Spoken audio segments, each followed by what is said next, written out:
I'm going to show you how to get your own Temu affiliate link. So first thing first, we head into our app.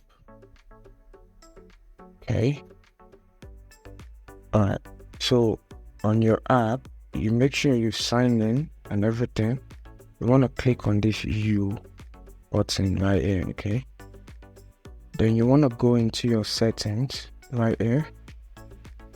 Okay, so you have to make sure your location and currency is in United States for this to work. Okay, so mine is set to United States and USD.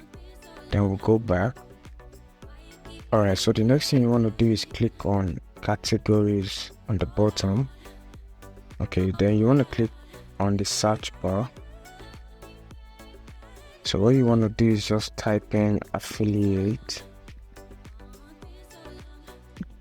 So you can see your affiliate link and your affiliate code down on the bottom right here. Okay, so what you have to do is just copy your affiliate link and post it to wherever you want to use it.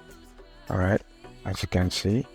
So per download, $5 reward, up to 20% commission.